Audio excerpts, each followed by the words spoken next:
पंजाब में paper leak का मुद्दा ठीक ऐसे समय में उठा है जब हाल ही में नीट पेपर लीक को लेकर जंतर मंतर पर बड़ा आंदोलन हुआ। इसके लिए केंद्रीय शिक्षा मंत्री धर्मेंद्र प्रधान को इस्तीफा देना पड़ा और अब भाजपा पंजाब की आम आदमी पार्टी सरकार पर हमलावर है। कांग्रेस भी शिक्षा मंत्री से इस्तीफे की मांग कर रही है। तो अब इस पूरे मामले की जांच कहां तक पहुंची है और क्या अब पंजाब सरकार के शिक्षा मंत्री इस्तीफा देंगे या फिर इस पेपर लीक की वजह से पंजाब सरकार की हालत टाइट होने जा रही है, सब कुछ आपको समझाएंगे इस वीडियो में। नमस्कार, मैं हूं आकांक्षा और आप देख रहे हैं न्यूज़ 18 का डिजिटल प्लेटफॉर्म।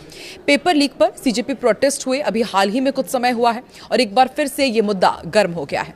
अब की बार धुआं उठा है पंजाब से, खासकर भाजपा पंजाब की आम आदमी पार्टी सरकार पर हमलावर है और पेपर लीक के नाम पर शिक्षा मंत्री हरजोत सिंह बैंस का इस्तीफा मांग रही है।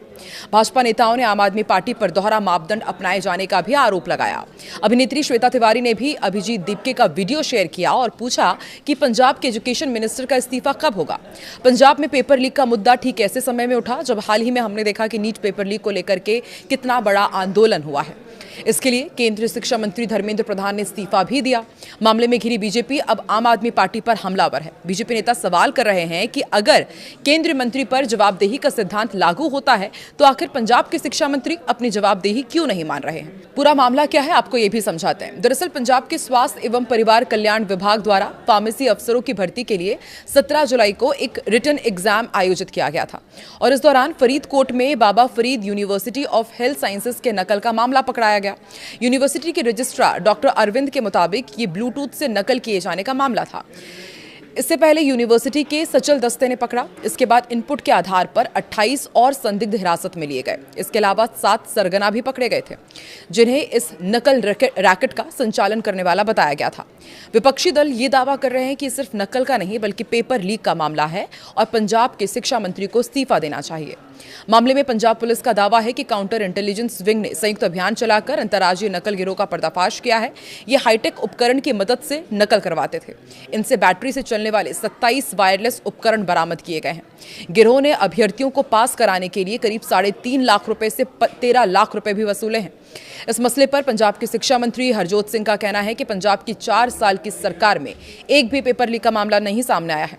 फार्मेसी परीक्षा में जो मामला सामने आया है वो पेपर लीक का नहीं बल्कि नकल का था। विभाग भी मेरा नहीं है, फिर भी अगर इस्तीफे से व्यवस्था सुधरती है तो वो इसके लिए हमेशा तैयार है। उन्होंने आगे ये भी कहा कि ये पंजाब को बदनाम करने की एक कोशिश है। बीजेपी का सवाल ये है कि अब शिक्षा मंत्री पद पर क्यों बैठे हुए हैं। मामले में भाजपा के आईटी सेल प्रमुख अमित मालवीय ने सवाल किया कि अब तक आखिर हरजोत सिंह पद पर बने हुए क्यों हैं। उन्होंने सोशल मीडिया प्लेटफॉर्म एक्स पर लिखा कि एक सवाल जिसका स्पष्ट जवाब मिलना चाहिए। पंजाब के शिक्षा मंत्री आखिर कब इस्तीफा देंगे। उन्होंने आगे ये भी पूछा कि यदि मंत्रियों की जवाबदेही ही कसौटी है तो उसे चुनिंदा मामलों में लागू नहीं किया जा सकता। उन्होंने ये भी कहा कि जो लोग अन्य मामलों में इस्तीफा मांग रहे हैं वो पंजाब की शिक्षा व्यवस्था पर उठ रहे गंभीर सवालों पर चुप नहीं रह सकते। अमित मालवीय ने आम आदमी पार्टी के संयोजक अरविंद केजरीवाल पर भी तंज कसा और लिखा कि अगर वो वास्तव में शिक्षा सुधारक सोनम वांगचुक को भारत की शिक्षा व्यवस्था सुधारने का समाधान मानते हैं तो उन्हें पंजाब का शिक्षा मंत्री नियुक्त कर देना चाहिए। पंजाब से शुरुआत हो सकती है। उधर भाजपा के राष्ट्रीय प्रवक्ता शहजाद पूनावाला ने भी पूछा कि क्या पंजाब के शिक्षा मंत्री में कोई शर्म बची है। पंजाब के पेपर लीक विवाद के बीच भगवंत मान ने बैंस का बचाव किया। विपक्ष के आरोपों का जवाब देते हुए सीएम ने दावा किया कि उनकी सरकार के 4.5 साल के कार्यकाल में एक भी पेपर लीक नहीं हुआ है। मुख्यमंत्री मान के मुताबिक जांच में नकल के गिरोह का पर्दाफाश हुआ था जिसमें अभ्यर्थी कथित तौर पर ब्लूटूथ डिवाइस और डिजिटल पेन का इस्तेमाल कर परीक्षा केंद्र के बाहर मौजूद लोगों तक क्वेश्चन पेपर भिजवा रहे थे और फिर वहां से आंसर्स बताए जा रहे थे। उधर पंजाब कांग्रेस के अध्यक्ष अमरिंदर सिंह राजा वड़िंग ने भी पंजाब के शिक्षा मंत्री का इस्तीफा मांगा है। उन्होंने कहा कि दूसरे राज्यों में पेपर लीक के मुद्दे पर आम आदमी पार्टी आवाज उठा रही है और पंजाब में चुप है। भगवंत मान को जवाब देना चाहिए कि फार्मेसी एग्जाम का पेपर लीक कैसे हुआ। यह हजारों बच्चों और परिवारों के भविष्य से जुड़ा हुआ मामला है। उन्होंने ये भी कहा कि पेपर लीक के मामले लगातार सामने आ रहे हैं, इसलिए जवाबदेही और जिम्मेदारी तय होनी चाहिए।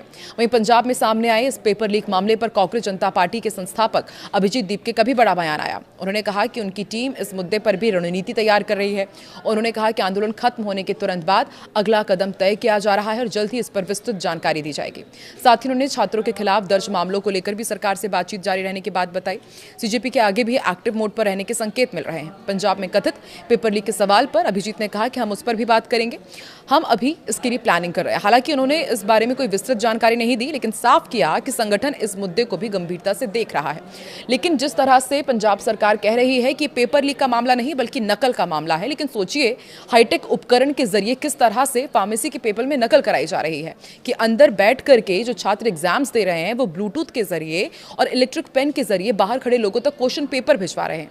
यानी टेक्नोलॉजी का इस्तेमाल करके भी पेपर लीक के स्तर पर ही अब नकल होने लगी है और नकल के कई मामले देश के अलग अलग हिस्सों से अमूमन इसी तरह सामने आते रहते हैं। तो आपको क्या लगता है, कभी शिक्षा व्यवस्था में बदलाव हो भी पाएगा या नहीं, या इसी तरह से नकल होती रहेगी और उसके बूते लोग इस तरह से एग्जाम्स पास करते रहेंगे और जवाबदेही और जिम्मेदारी के नाम पर सिर्फ सियासत होती रहेगी? कमेंट सेक्शन पर अपनी प्रतिक्रिया जरूर दें।